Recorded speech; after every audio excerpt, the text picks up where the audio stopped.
안녕하십니까. 생생매거진 오늘 박은정입니다. 대구시와 경상북도가 어제 무역의 날 대구 경북 행사를 갖고 수출의 탑을 달성한 기업과 수출 유공자들을 격려했습니다. 수출의 탑은 기업이 새로운 수출 신기록 구간에 진입을 하거나 과거 수출의 탑 기록을 경신할 경우 받는 상인데요. 대구는 58개 기업, 경북은 74개 기업이 수상의 영광을 안았습니다.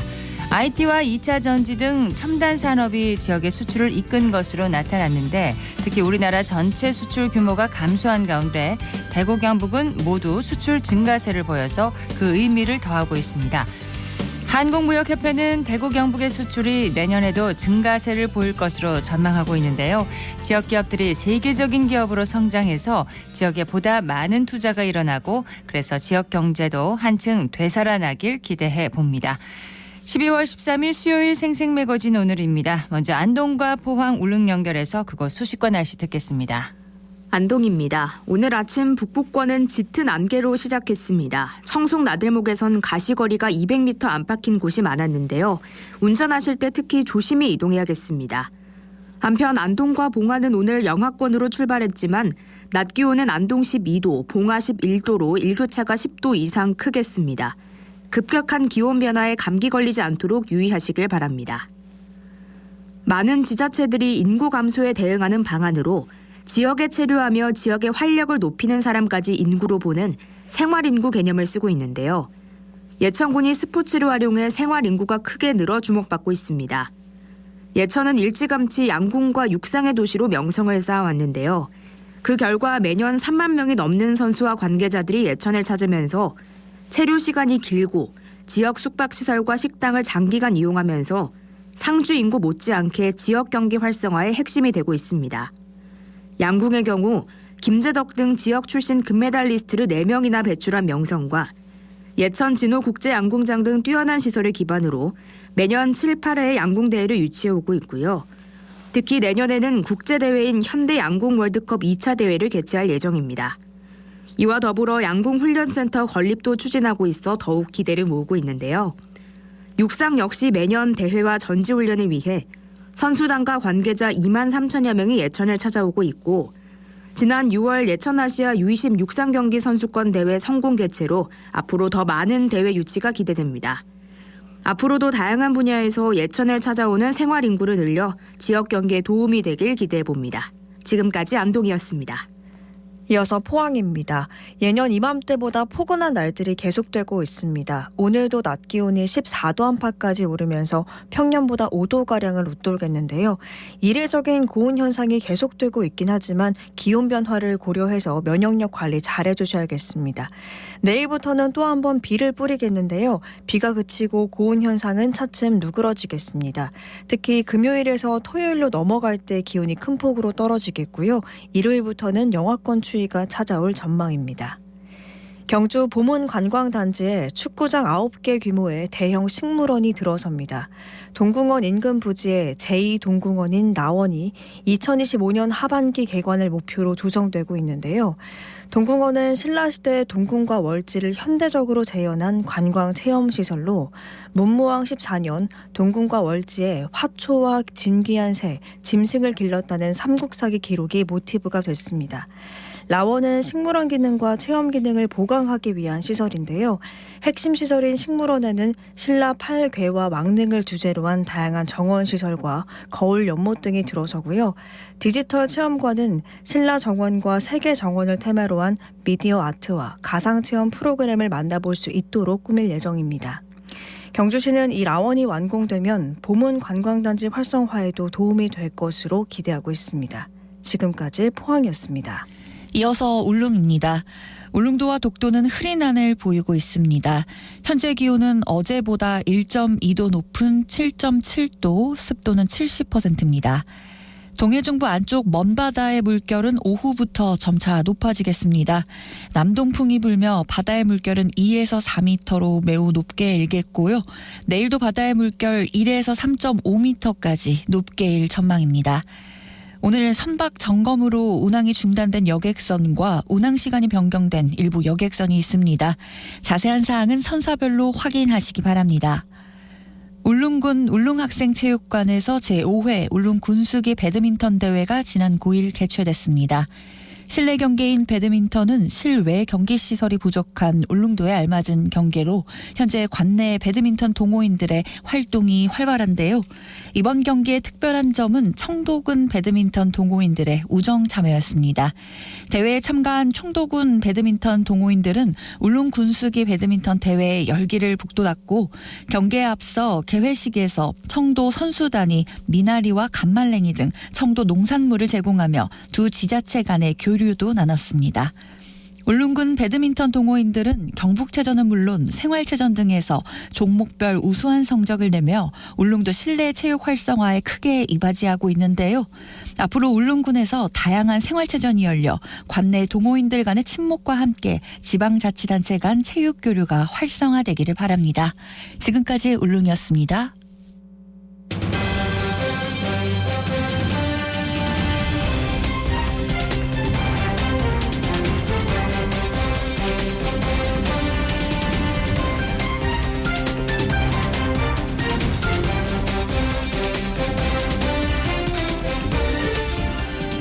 (11시 11분) 지났습니다. 구제역과 조류 인플루엔자, 아프리카 돼지열병에 럼피스킨까지 예전에는 정말 들어보지 못했던 가축 전염병이 근래 잇따라 발생하고 있습니다. 그러면서 이 방역 최일선에서 고생하는 분들이 정말 많은데요.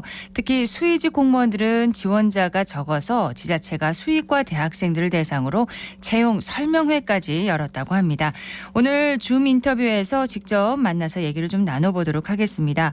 경상북도 동물위생시험소 방역과의 신성호 주무관 전화 연결됐습니다. 신 주무관님 안녕하십니까? 네, 안녕하십니까. 네, 수의직 공무원이 어떤 일을 하는 직종인지 좀 소개를 해주십시오. 네네. 네, 수의직 공무원은 수의사 면허를 가지고 있는 공무원들인데요. 네. 네, 동물들의 건강을 지키고 안전한 축산물을 생산해서 국민 여러분들이 안심하고 드실 수 있도록 여러 가지 업무를 수행하고 있습니다.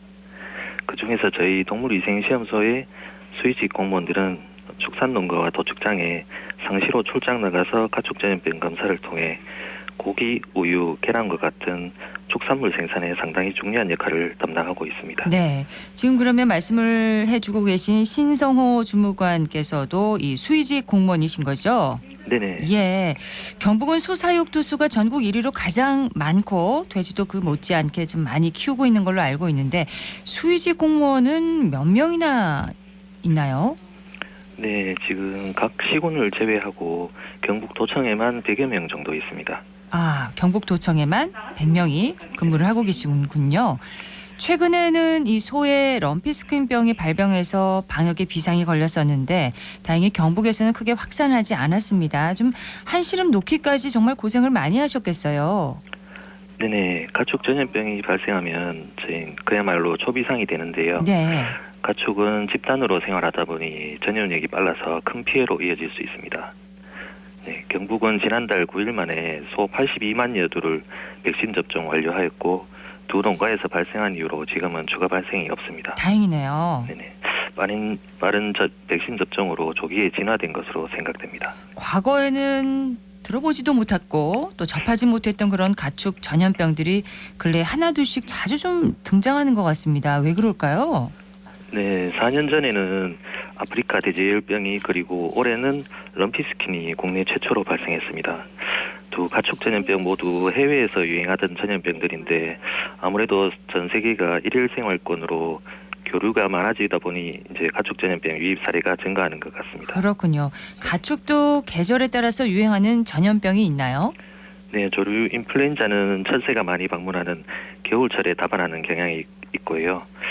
다른 전염병들은 그렇게 유행하는 계절은 없는 것 같습니다. 그렇습니다. 그렇습니까? 이제 계절에 상관없이 이제 전염병이 가축에게 발생할 수 있다는 말씀이시네요. 네네. 2010년대에는 구제역으로 인한 피해가 막대했었고요. 조류 인플루엔자 피해도 컸었던 것 같은데 요즘은 그 얘기는 좀 줄어든 것 같습니다. 그만큼 관리가 잘 되고 좀 유지가 잘 되고 있다. 이렇게 이해를 하면 될까요? 네, 구제역은 백신 접종 정책을 도입한 이후로 이제 예전처럼 폭발적으로 전파되지는 않고 이제 드문드문 발생은 하고 있고요. 네. 그리고 거의 매년 발생하고 있는 조류 인플루엔자는 바이러스 변이가 심해서 백신 개발이 어렵습니다. 그동안 오리 사육, 휴직이 도입 등 강력한 방역 정책을 통해서 조류 인플루엔자 발생 건수가 점차 줄고는 있습니다만 지난주부터 또 전남, 전북, 충남 지역에 조류 인플루엔자가 다시 발생하기 시작했는데요. 그렇습니다. 예전처럼 국가 재난 사태로 발전할지 몰라서 바짝 긴장하고 있습니다. 가축 방역에서 가장 중요한 건 뭔가요? 네, 저는 가축을 키우는 축주들의 방역 의식이 제일 중요하다고 생각합니다. 예. 공무원들이나 축산 관계자들은 제3자고 방역을 도와주는 입장이거든요. 그렇죠. 내 농장 내 가축을 지키기 위해서는 축주분들이 공부도 많이 해야 되고 방역을 최우선 순위로 둬야 전염병을 막을 수 있습니다. 그동안 우리나라는 국가주도 방역 정책으로 효율적인 관리를 중시했었는데 예. 이건 시간이 지날수록 형식적으로 좀 변질되기가 쉽고 축주들에게 반발심만 일으키면서 결국 축산업 자생력을 떨어뜨립니다.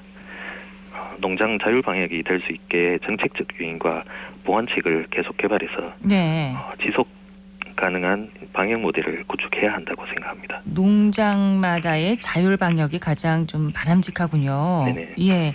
연중 가축 전염병이 이렇게 자주 발생하다 보니까 방역하시는 분들 참 피곤하시겠습니다. 네, 그전에는 1년 중에 한 5개월 이상 비상근무를 하다가 최근 4년 동안은 아프리카 돼지열병 때문에 매일 비상근무하고 있고요. 네. 가축 전염병 발생이 너무 잦아지고 있고 또 한 번 발생하면은 밤이건 주말이건 출동하고 검사하고 또 보고도 해야 되고 업무 압박이 좀 엄청납니다. 그래서 그만두는 분들도 많다면서요? 네네, 저희 경북만 해도 연평균 한 5명 정도 사직하고 있고요. 다른 지자체 수의직 공무원들도 비슷한 상황으로 알고 있습니다. 그렇군요. 그럼 남은 직원들이 업무 부담이 더 늘어나게 되는 건데 또 충원도 쉽지 않다면서요? 네네. 저희 경북도의 경우에는 수의직 공무원 결혼이 지금 점점 늘어서 지금은 정원의 12%인 14명이 결혼이고요. 예. 결혼을 채우려고 모집해도 이제 잘 안 들어오는 게 문제인데 올해는 이제 14명 모집에 3명이 지원했고 그중에 최종 1명만 임용됐습니다. 예. 아주 심각한 상황입니다. 그렇군요. 이렇게 지원자가 없으면은 나중에 이제 방역에 대응하는데도 어려움이 커지겠습니다. 네, 가축 전염병이 발생한 농장에 시료 채취하러 방문한 사람은 7일 동안 이동 제한이 걸려서 나중에는 들어갈 사람이 없는 상황이 될 수도 있습니다. 예. 네, 방역에 큰 구멍이 생길 수 있죠. 자, 그래서 수의과 학생들을 대상으로 채용 설명회가 열렸다면서요? 네, 지난 11월 20일 경북대 수의학과 대학 학생들을 대상으로 수의직 공무원의 역할과 중요성에 대한 홍보와 설명회를 가졌습니다. 네, 학생들을 이제 모으기 위해서 지원을 좀 많이 하라고 수의직 공무원의 매력을 좀 잘 알려야 되잖아요. 설명회에 직접 가셨다고 들었는데 어떤 좋은 점들을 많이 강조를 하셨습니까? 네, 수의직 공무원 현황과 업무 소개는 기본적으로 실시했었고요. 공무원 국외훈련 기회 그리고 유연근무 제도 같은 그 워라밸을 추구하는 근무 환경 변화에 대한 설명에 좀 집중했었습니다. 네. 실제로 직장 분위기가 합리적이고 실용적으로 계속 변하고 있습니다. 예, 이렇게 워라밸을 추구하는 근무 환경을 좀 얘기를 했더니 학생들 반응은 좀 괜찮았습니까? 네, 후일담으로 수의사 진로에서 공무원이 있는지 이제 잘 몰랐다가 이번에 좀 자세하게 알게 되었다는 얘기도 들리고 하는데 네. 내년도에 지원자가 늘어날지는 좀 두고 봐야 할 것 같습니다. 예, 좀 기대를 해봐야겠습니다. 예, 현장 분위기는 괜찮았습니까? 네네, 괜찮았습니다. 그렇군요. 그 신주무관께서도 그 수의직 공무원이라고 말씀을 하셨는데 어떻게 이 길을 걷게 되셨나요? 네, 저는 좀 안정적이고 편안한 삶을 살고 싶어서 이제 공무원에 지원하게 되었는데 네. 모든 직업에는 좀 장단점이 있는 것 같아요. 예. 최대한 현재에 만족하면서 살려고 노력하고 있습니다. 그렇군요. 힘든 부분도 많지만 또 보람도 있을 것 같습니다. 수의직 공무원으로서 기쁨과 보람을 느낄 때는 언젠가요? 네, 전 사실 지금이 제일 기쁘고 보람찹니다. 지금이요? 예. 네. 그렇다고 평소에 보람된 일이 없는 건 아닌데 수의직 공무원의 이제 열악한 근무 여건과 처우 개선에 이제 관련된 이야기를 지금 시청자분들한테 말씀드리고 예. 조금이라도 이제 공감대가 형성된다면 제가 할 수 있는 일 중에 이것보다 보람된 일이 있겠습니까? 아, 지금 이거 방송하는 일을 하실 때 보람된다는 말씀이신가요? 예. 예. 네, 수의직 이제 공무원의 우수한 인력을 많이 뽑아가지고 이제 다들 열심히 일해서 동물과 사람 건강 지키고 더 나아가가지고 우리나라 축산 식량 주권 지키는 일이라고 생각합니다. 그렇습니다. 이 수의직 공무원의 일의 소중함을 좀 알리고 많은 분들이 좀 공감했으면 하는 바람으로 이 말씀을 하고 계신 거죠? 네네. 예. 어떤 부분들이 좀 개선이 되고 보완되면 참신하고 유능한 인재가 수의직 공무원이 많이 지원할 거라고 생각하시나요? 네, 워라밸도 좀 중요하지만 지금은 무엇보다 임금이 가장 중요하다고 봅니다. 예. 공무원 보수는 지금 오르지 않고 있는데 이제 동물병원 같은 데서 일하는 임상수의사 임금은 그동안 많이 올라가지고 인턴직으로 들어가도 공무원보다 임금이 더 높거든요. 예. 그래서 이제 뭐 임용 시험 공부하고 힘든 업무를 하는 게 쉽지는 않을 것 같고요. 그리고 게다가 이제 군 대체복무로 이제 같은 사무실에서 일하고 있는 공정방해 수의사보다 이제 저희 신규 수의직 공무원 임금이 좀 적은 실정으로 이제 수당 인상 등 대책이 절실하게 필요한 상황입니다. 그렇군요. 그리고 공무원들에게 이제 동기부여가 될 수 있는 승진도 수의 조직 구조상으로 이제 제한적이라서 우수한 인재 지원이 늘어나려면 수의 조직 이제 격상 등 같은 전국적인 대정부 대책이 뒤따라야 될 것으로 보입니다. 그렇군요. 자, 앞으로 이제 바람이 있다면 어떤 점인가요? 네네. 가축절병 발생이나 이제 반려동물 인구가 계속 증가하는 추세인데 수의직 공무원은 지금 인력 수급이 점점 힘들어지고 있습니다. 예. 이 상황이 더 길어지게 되면은 정말 사회 문제가 될까봐 좀 겁이 나는 상황이고요. 일이 이제 더 커지기 전에 연련난 해소를 위해서 저희는 또 계속 고민하고 노력하도록 하겠습니다. 네. 네, 국민 여러분들도 저희 수의직 공무원 많이 응원해 주시고 이제 관심 가져주시면 더 건강한 동물, 더 건강한 먹거리를 지킬 수 있습니다. 예. 참신하고 유능한 수의직 공무원들이 많이 지원을 하기를 저희도 바라겠습니다. 오늘 말씀 고맙습니다. 네, 감사합니다. 경상북도 동물위생시험소 방역과의 신성호 주무관이었습니다.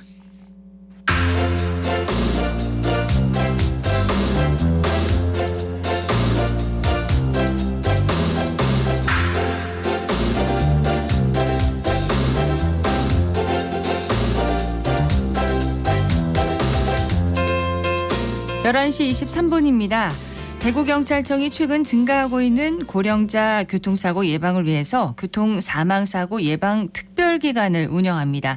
노인층을 대상으로 이달 말까지 교육활동을 하는데요. 현장 박나은 리포터 다녀왔다고요?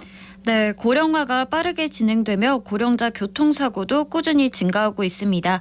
특히 보행자 사고의 경우 무단횡단 등의 교통법규 위반이 가장 큰 원인인데요. 한국교통안전공단에 따르면 고령자는 인지능력 저하로 차량과의 거리가 짧은 상황에도 횡단을 시도하는 경향이 있다고 합니다. 네. 운전자와 노인 보행자의 이야기를 들어봤습니다.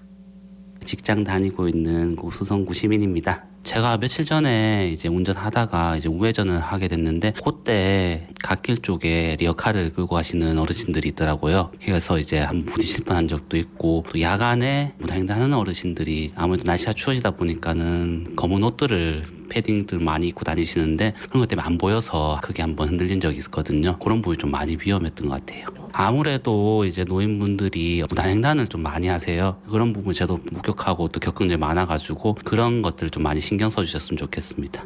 제가 이제 출근길에 가는 길 쪽에 좀 골목길이나 이런 부분이 많은데 그런 곳에서 아무래도 속도를 좀 많이 줄이게 되죠. 아무래도 이제 운전하는 게 이제 안전운전이 제일 중요한 거고 사고가 안 나는 게 제일 중요한 거기 때문에 모든 운전자분들께서 교통법규 잘 지키면서 안전운전해 주셨으면 좋겠습니다.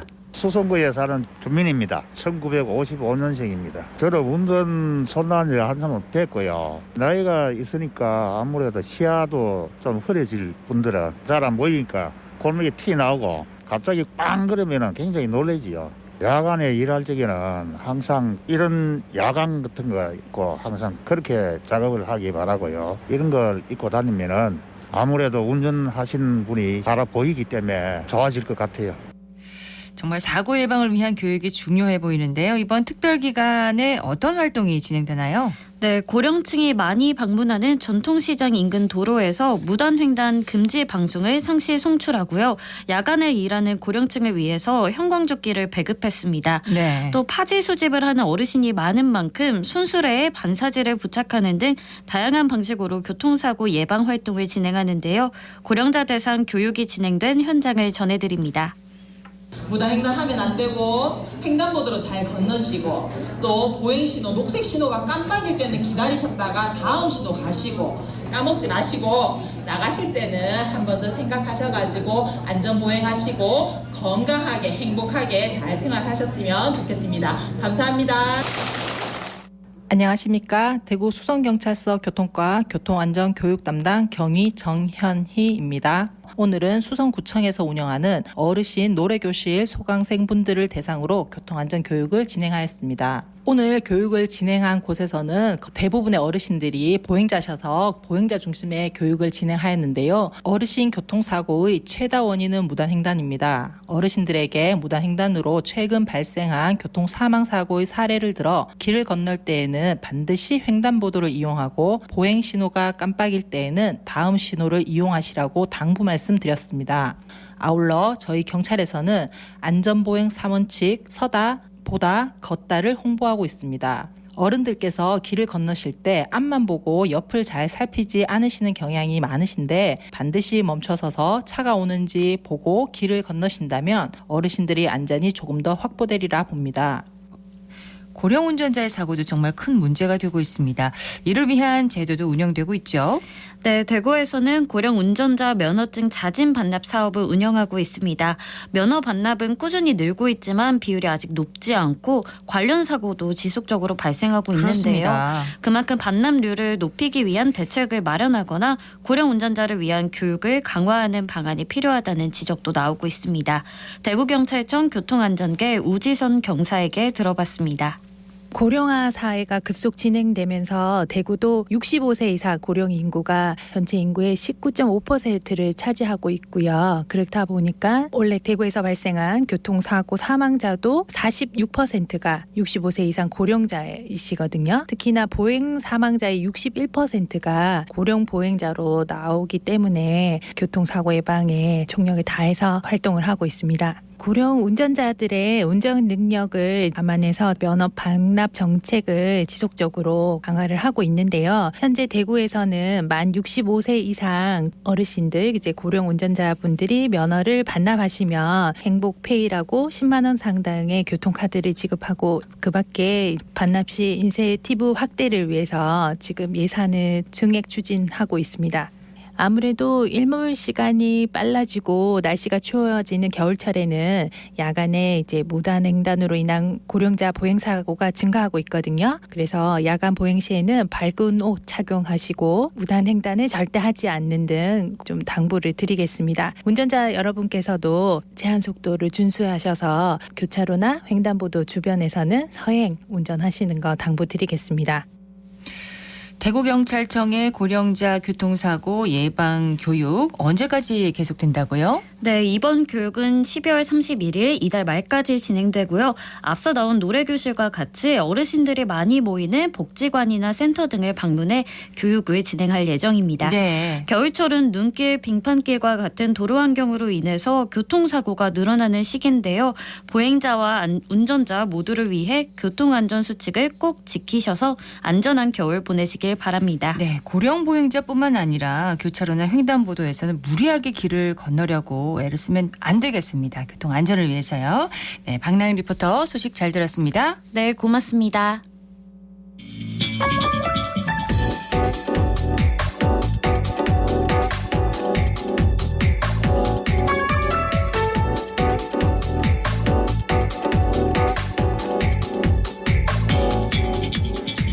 묻고 듣고 생각과 마음을 나누는 방송. 지금 여러분께서는 대구 경북을 보고 듣는 생생 매거진 오늘을 함께하고 계십니다.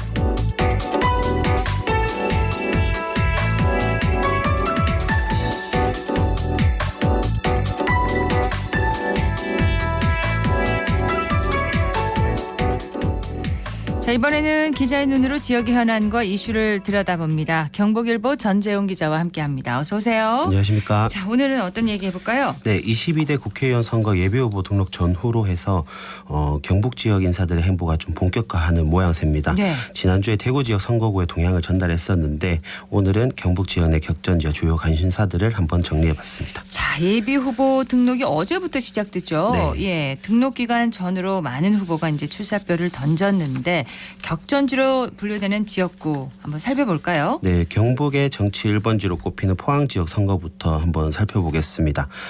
여러 후보가 등판해서 열띤 공천 경쟁을 예고하고 있는 상황입니다. 먼저 포항남 울릉 선거구에는 현역인 김병욱 의원이 공천 배제를 주장하는 반대 세력이 등장해서 아마 공천을 받기 위한 출마 연자들의 물밑 경쟁이 치열한 양상이었습니다. 네.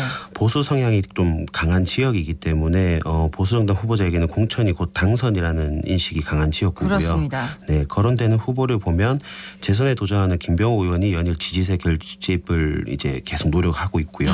문충은 한동의 연구원장이 지난 총선 출마 경험을 바탕으로 해서 재도전 의지를 보였다가 네. 예비후보 등록을 마쳤습니다. 그리고 서울대법대 출신의 최용규 변호사가 올해 9월 포항에 변호사 사무실을 개업하면서 주민과 접촉면을 넓혀갔었는데 아주 최근이네요. 예, 지난 10일 SNS를 통해서도 지역의 양질의 일자리를 만드는 것에 주력하겠다고 밝혀서 사실상 출마 행보를 이어왔었던 걸로 보입니다. 예비후보 등록까지도 마쳐서 사실상 출마에 나선 걸로 보면 되고요. 예. 여기에 이상희 전 청와대 춘추관장이 고등학교 동문을 중심으로 얼굴 알리기를 나서다가 예비후보 등록을 마치고 마찬가지로 총선에 출사표를 던졌습니다. 그렇군요. 2012년 총선에서 포항 북에 출마를 했었는데 그때 당시에는 공천 경쟁에서 한번 패배했던 경험이 있습니다. 그리고 국민의힘에서 오랫동안 당 생활을 하면서 정치 경험을 다졌던 이병헌 전 대통령 비서실 행정관이 지난달 27일 포항시청에서 공식 출마 선언을 했고 행정고시 출신인 이제 윤종진 전 국가보훈부 차관도 출마 예정자로 거론되고 있습니다. 그리고 총선 출마 선언과 함께 지역 민심을 훑고 있는 김순견 전 경북도 경제부지사 그리고 최병욱 전 국토교통부 노조위원장을 비롯해서 박승호 전 포항시장과 장경식 전 경북도의회 의장까지도 후보군으로 거론되는 상황입니다. 네, 방금 말씀하신 곳은 포항남 울릉 선거구입니다. 네. 포항 북 선거구 분위기는 어떻습니까? 포항 북 선거구는 후보 수는 상대적으로 좀 적은 편인데 후보 간의 경쟁은 조금씩 달아오르는 분위기입니다. 재선인 국민의힘 김정재 의원이 3선 도전이 될지 성공할 수 있을지가 이제 관심사인 지역구인데 선거구 출마를 공식 선언한 출마 예정자는 현재까지 2명입니다. 국민의힘 소속인 이부영 전 대통령 비서실 행정관이 지난 7일 흥해 실내체육관 광장에서 총선 출마를 선언했고요.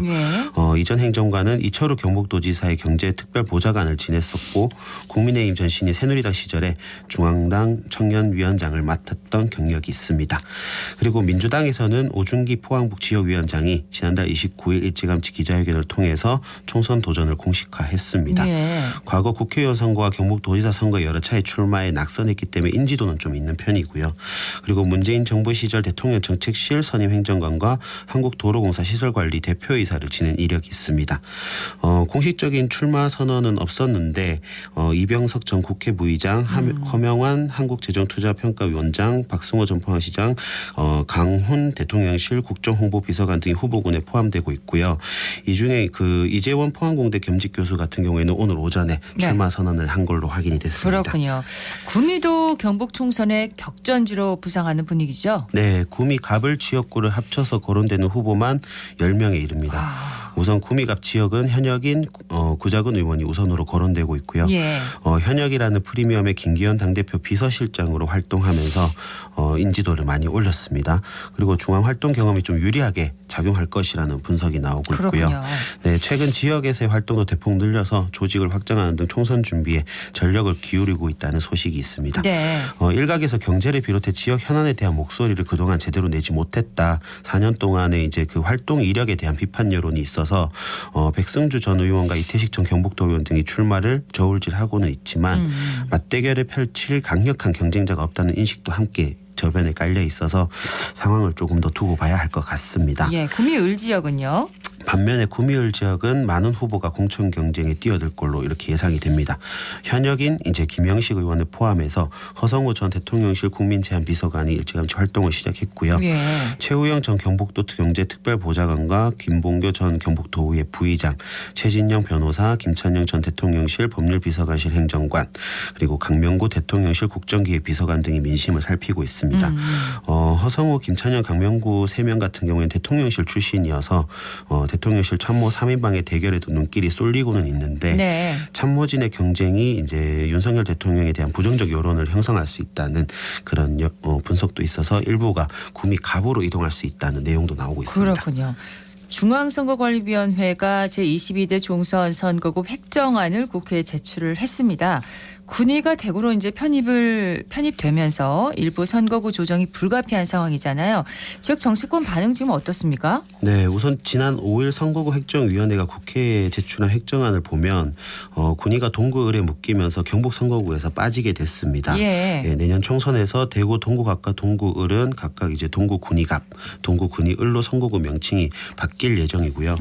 군위갑 대구로 빠지면서 군위 의성 청송 영덕군 선거구가 의성 청송 영덕에 울진이 하나의 선거구로 묶이게 됐습니다. 그리고 영주 영양 봉화 울진군 선거구는 울진군이 빠지면서 영주 영양 봉화군으로 선거구가 분류된 상태입니다. 근데 좀 혼란스러운 상황이라면서요? 네, 맞습니다. 12일부터 예비 후보를 등록해야 하는 상황이고 지금 후보 등록이 시작됐잖아요. 그렇죠. 그런데 자신이 어느 지역구에서 지금 후보들도 뜰지 모르는 상황입니다. 그리고 선거법에는 선거에 1년 전에 선거구를 획정하도록 규정돼 있지만 여야가 법을 지킨 적이 거의 없습니다. 그리고 이번에도 그 여야 협의까지 시일이 조금 걸릴 걸로 전망이 되고 있는데 마무리되지 않은 상황이죠. 선거구 획정이. 21대 총선 때도 선거가 이제 한 달 이상 앞두고서 이제 선거구를 획정했기 때문에 이번에도 좀 시일이 걸릴 거라는 예상이 많습니다. 그래서 이 때문에 현재 선거구인 안동, 예천, 영주, 영양, 봉화, 울진, 의성, 청송, 영덕 3개 선거구에 출마를 고려하는 이들의 이제 고민이 깊어지고 있는 상황입니다. 현역인 박형수 의원 같은 경우 영주, 영양, 봉화, 울진 의원인데 네. 당의 선거구 획정안을 졸속이라고 이렇게 비판을 했습니다. 왜냐하면 이제 박 의원 같은 경우에는 울진이 고향이거든요. 예. 그래서 지난 선거에서 울진에서 표를 많이 얻었었는데 울진이 의성, 청송, 영덕으로 선거구가 묶이게 되면 조금 셈법이 복잡해집니다. 그렇겠네요. 네, 왜냐하면 그동안 사무실은 이제 그 시민수가 많은 영주에다가 이제 사무실을 두고 활동을 했었는데 울진이 옮겨가게 되면 자기의 이제 주력 표가 이제 그쪽으로 쏠리게 되니까 그쪽으로 이제 옮겨야 할지. 옮겨야 할지 이렇게 고민을 하고 있습니다. 그리고 의성, 청송, 영덕에다가 예천, 울진까지 다니는 출마 예정자도 있다고 합니다. 그렇군요.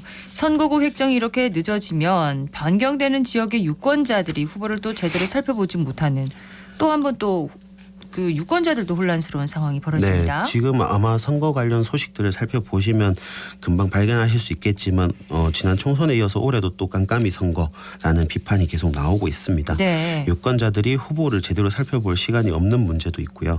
그리고 정치 신인에게는 늦은 선거구 획정이 불리하게 작용할 거라는 분석도 지금 계속 나오고 있습니다. 현역 의원들 같은 경우에는 선거 90일 전인 내년 1월 11일까지 의정보고회나 현수막 게시 등을 자유롭게 할 수 있지만 그에 비해서 정치 신인들 같은 경우에는 운신의 폭이 되게 좁거든요. 네. 그래서 상대적으로 불리할 수밖에 없는 상황이고요. 그리고 현역에 비해 활동 범위뿐만 아니라 인지도 면에서 열세인 정치 신인이 출발 시작부터 많이 불리하다 이런 얘기가 많이 나오고 있습니다. 그렇겠네요. 일부 지역은 선거구 획정에 따라서 투표할 대상이 달라질 수 있다는 점 기억을 해야 할 것 같습니다. 네. 자, 이번 선거에서 눈여겨볼 또 다른 사안이 있습니까? 네, 최근 사법 리스크에 대한 우려가 조금씩 나오고 있습니다. 과거에 실형을 선고받은 정치인들이 다시 선거판에 복귀하고 있어서인데요.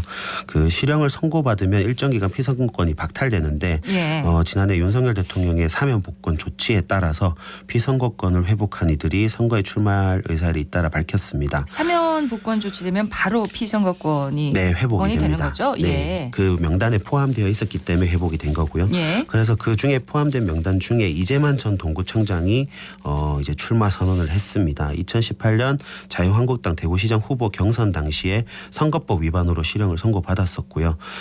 윤석열 대통령의 사면 복권 조치로 피선거권을 회복한 상태입니다. 네. 지난 11일 국민의힘 대구시당에서 출마 선언을 했는데 이 당시에 모든 것은 저희 불찰이고 뼈를 깎는 많은 반성과 아픔을 겪으면서 새로운 바른 정치에 대한 의지를 세웠다라고 밝히면서 동구 군의을에 출마할 거라고 출사표를 던졌습니다. 네. 그리고 또 불법 정치 자금을 받은 혐의 등으로 유죄 판결이 확정돼서 국회의원직을 상실했던 이완영 전 의원이 고령 성주 7구 국회의원 선거에 다시 출마하려 하고 있고요. 그리고 국정원 특활비 상납 사건에 연루돼서 구속됐던 최경환 전 경제부총리가 경산에서 선거를 준비 중인 걸로 알려졌습니다. 자, 과거 정치 활동에서 잘못을 저지른 인물들이 다시 선거에 나오는 점에 대해서 부정적인 여론이 없지는 않을 것 같습니다. 네, 특히 정치자금법 선거법 위반과 같은 범법 행위는 정치권에서도 많이 예민한 이슈거든요.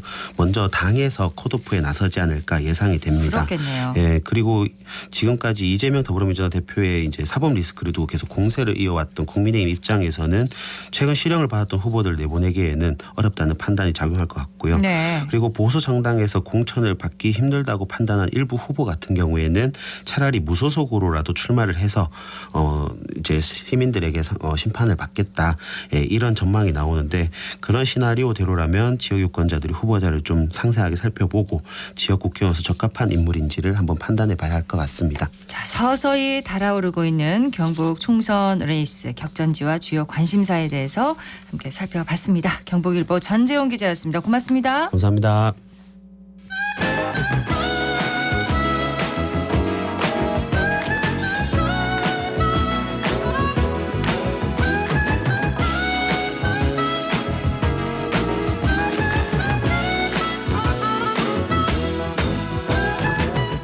(11시 41분) 지났습니다. 사회적 가치와 공익을 실현하고 환경을 지키면서 마을 주민의 삶의 질을 높여 더 나은 함께 사는 세상을 그려봅니다. 함사세요. 오늘은 생명평화아시아 이명은 사무국장과 함께합니다. 어서 오세요. 네, 안녕하세요. 네, 오늘 어떤 얘기 해볼까요? 네, 오늘은 기후위기 문제를 대응하고 있는 대구 시민과 단체 연대체인 대구 기후위기 비상행동을 중심으로 시민 기후운동을 이야기해보려고 합니다. 네. 본격적인 이야기에 들어가기 전에 동대구역 광장을 지날 때 보이는 시계를 소개해 드릴까 하는데요. 이 시계는 현재 시간을 보여주는 것이 아닌 남은 시간이 점점 줄어드는 시계입니다. 바로 기후시계입니다. 동대구역 광장 한 번씩 지나가는데 그 시계가 기후시계였군요. 네, 그렇습니다. 기후시계가 어떤 시계인지 설명을 좀 해주세요. 네, 2021년 동대구역 앞에 이 시계를 설치했는데요. 전 세계 이산화탄소 배출량을 토대로 지구 평균 기온이 산업혁명 이전보다 섭씨 1.5도 오르기까지 남은 시간을 보여주는 시계입니다. 산업혁명 이후 석탄 연료를 많이 사용하면서 지구상에는 온실가스 농도가 급속히 증가했습니다. 많은 전문가들이 지구 평균 기온이 섭씨 1.5도를 넘어갈 경우 홍수, 가뭄, 해수면 상승 같은 재난이 더 빈번하게 찾아올 것이라고 경고했는데요. 네. 기후시계에 현재 표시된 남은 시간은 5년 221일 정도인데 기후변화로 인해 재앙을 피할 수 있는 일종의 마지노선이라 할 수 있습니다. 지구의 평균 기온이 산업혁명 이전보다 1.5도씨 정도 오르기까지 남은 시간이 지금 5년 221일 정도요? 네, 얼마 맞습니다. 남지 않은 거네요. 그렇죠. 마음이 급해집니다. 뭔가. 네, 맞습니다. 자, 이렇게 심각한 문제인 만큼 노력에 동참하고 싶은 시민들이 많을 것 같은데 대구에서도 관련 단체인 대구 기후위기 비상행동이 꾸려졌다는 거죠? 네, 18곳의 대구 시민 지역 단체와 그다음에 정당이 현재 함께하고 있는 연대체인 대구 기후위기 비상행동인데요. 기후위기 문제에 관심 있는 시민 누구나 함께 하실 수 있습니다. 캠페인, 강연 개최, 기자회견 같은 다양한 방식으로 기후위기 문제에 목소리를 내고 있습니다. 네, 대구 기후위기 비상행동에서 활동하고 있는 활동가를 만나서 지금까지의 활동과 앞으로의 계획을 들어봤습니다. 함께 들어보시죠. 대구 기후위기 비상행동의 집행위원 정유진입니다. 기후위기 비상행동의 가장 큰 이제 목적은 대중들에게 기후위기에 대해서 이제 그 심각성을 알리고 다양한 행동과 실천을 하는 단체라고 생각합니다. 4.14 기후파업에 참여를 하거나 대구에서의 기후행진도 하고 있습니다. 그리고 최근에 시민들에게 기후정의를 이제 말하는 오픈마이크를 주기적으로 진행하고 있습니다. 시민들에게 이런 기후정의 행진이 있었다라는 것을 알리고 싶어서 오픈을 열었고요. 여러 활동가분들이 와주셔서 기후정의 행진에서 느낀 점, 이런 것을 배웠다, 이런 거를 함께하고 싶다, 이런 얘기들을 하셨어요. 저희가 느끼기에는 아직 시민들이 기후위기를 많이 심각하다고 느끼지 못하는 경우도 있고, 느끼더라도 어떻게 행동해야 되는지 모르는 경우가 있어서 기후운동으로 이런 활동에 동참할 수 있겠구나라든지 사회적으로도 표현을 하고 사회가 바뀌도록 노력해야 되는구나, 그런 점을 알리고 싶어서 기후운동을 하고 있습니다. 앞으로의 계획은 저희가 일회용품 사용 규제 철회한 것에 대해서 기자회견을 한 것처럼 정책이 기후위기에 반대되는 방향으로 갈 때는 적극적인 반대를 하고, 거기에 이제 시민들의 의견을 모으는 그런 활동을 하고, 시민들에게 적극적으로 이런 상황을 알리고 기후위기에 동참할 수 있는 길을 같이 열어주면서 같이 가도록 하겠습니다. 시민의 의견을 모으는 것이 중요하다, 이런 얘기를 해주셨는데 관련 활동을 위해서 시민들이 모여서 또 공부도 했다면서요. 어떤 걸 살펴보는 건가요? 네, 정부와 몇몇 지방자치단체에서는 온실가스 감축 인지 예산 제도라는 것을 운영하고 있습니다. 그냥 들으면 어렵게 느껴질 수도 있는데요. 네. 국가 재정이 온실가스 감축에 미칠 영향을 분석해 예산 편성에 반영하고 결산 때 결과를 평가해서 차기 예산에 반영되도록 하는 제도입니다.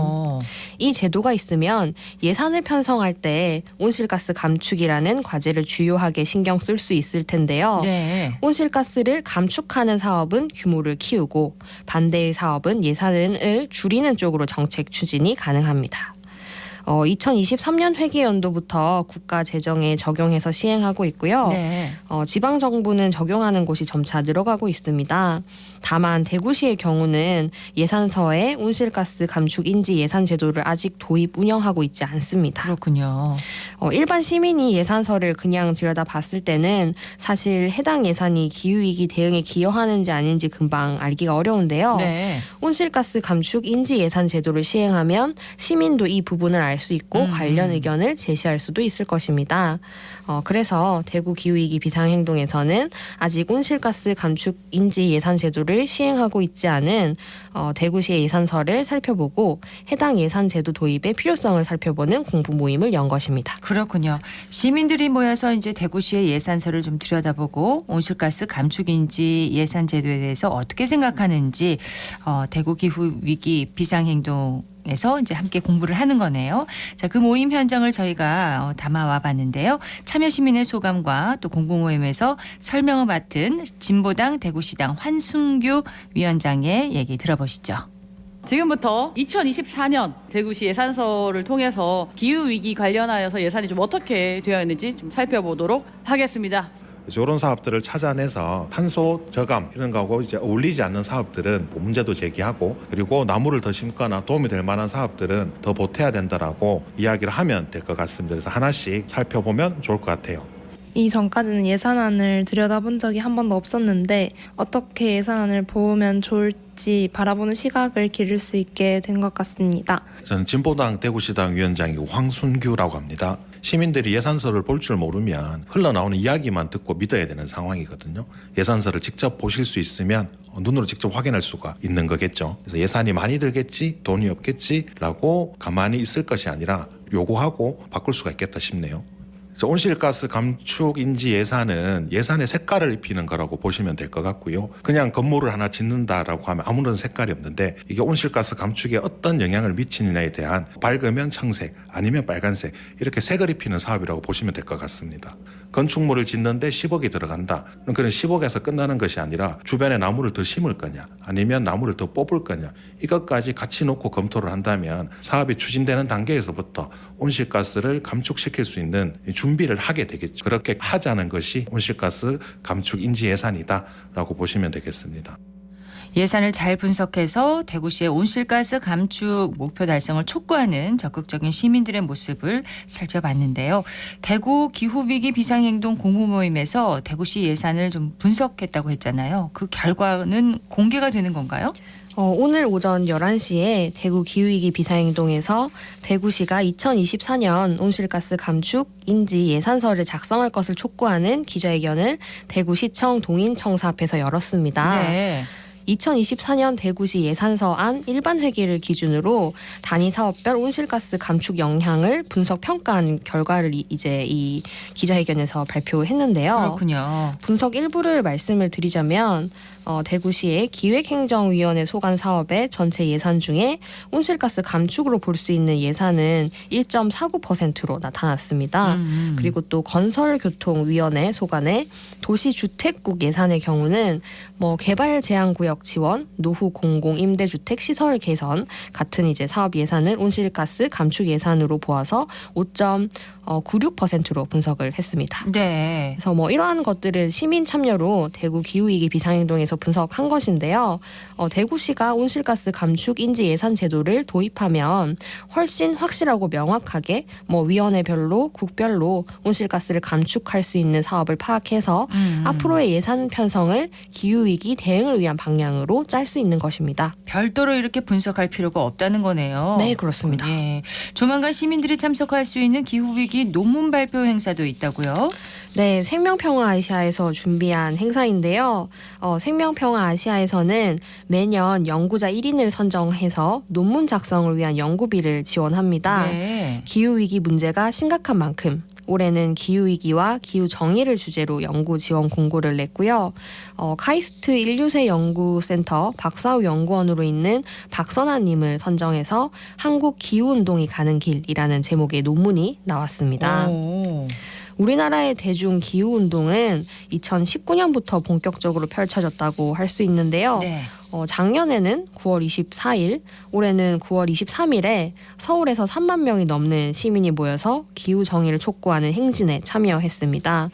대구에서도 시민들이 함께 서울에 가서 행진에 참여했고요. 네. 올해 전국 단위의 행진 전에는 대구 시내에서 대구 기후위기 비상행동 주최로 행진을 하기도 했습니다. 그렇군요. 논문 발표회는 언제 열리나요? 네, 논문 발표회는 15일 금요일 저녁 7시 30분에 생명평화 아시아 강연장에서 진행하고요. 생명평화 아시아 유튜브 채널에서 실시간 송출도 할 예정입니다. 네. 네, 이 논문에서는 2019년부터 코로나 시기, 2022년, 23년 전국 규모의 기후정의 행진을 중심으로 기후운동의 전개를 살펴봅니다. 그렇군요. 오늘 함사하세요 예사는 시민 기후운동에 대해서 함께 얘기를 나눠봤습니다. 생명평화 아시아의 이명은 사무국장이었습니다. 고맙습니다. 네, 감사합니다.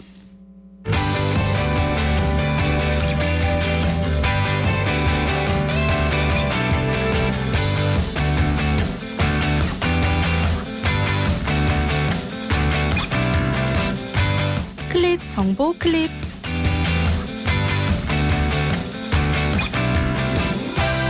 이번 주 토요일 대구 대봉교 하류에 신천 야외 스케이트장이 문을 엽니다. 이곳에서는 스케이트와 민속 썰매를 입장료 없이 즐길 수 있는데요. 특히 올해는 1900년대부터 현재까지 신천 개발 상황을 보여주는 신천 사진 전시회도 열리고 주변에 야간 조명을 설치해서 시민들이 성탄절 분위기를 느낄 수 있도록 합니다. 스케이트장은 내년 1월 28일까지 운영되니 올겨울 가족과 함께 겨울 레포츠 즐겨보시면 좋겠습니다.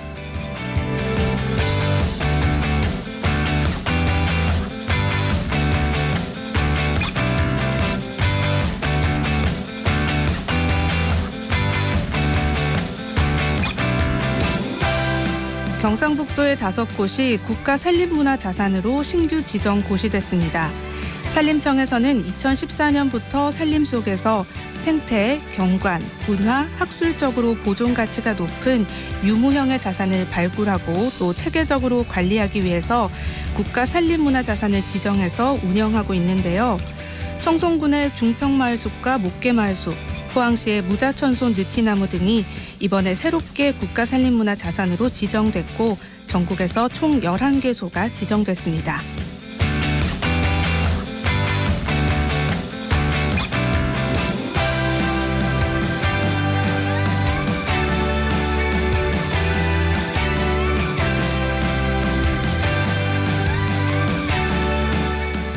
이번 주 금요일 대구 남구에 있는 앞산 빨래터 공원에서 2023 앞산 크리스마스 축제가 시작됩니다.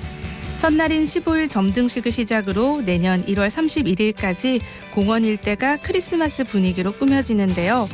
높이 12m, 지름 5m 크기의 대형 트리와 함께 굴뚝 모양의 구조물에서 눈이 내리는 모습도 볼 수 있습니다. 특히 23일과 24일에는 크리스마스 복장대회, 뮤지컬 공연, 크리스마스 마켓 등이 열리니 크리스마스 분위기를 느끼고 싶은 분들은 방문해보시면 좋겠습니다.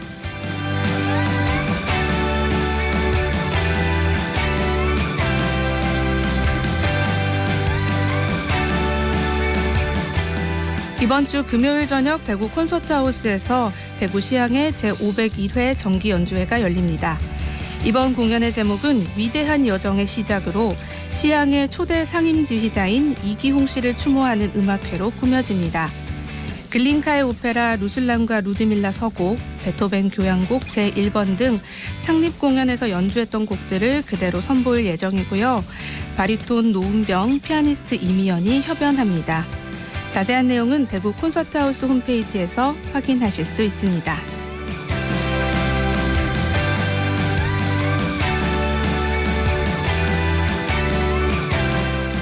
12월의 제철 음식에는 굴, 석류, 무 등이 있는데요. 아연, 단백질과 철분 등이 풍부한 굴은 비타민C도 풍부해 면역 강화에 도움이 됩니다. 석류는 신진대사를 촉진하고 외부로부터 유입되는 바이러스를 예방해주고요. 무는 감기를 비롯해서 식중독과 암 예방에도 효과가 있다고 하니까요. 오늘 소개한 음식 드시고 건강한 연말 보내시기 바랍니다. 지금까지 클릭 정보 클립 서유리였습니다.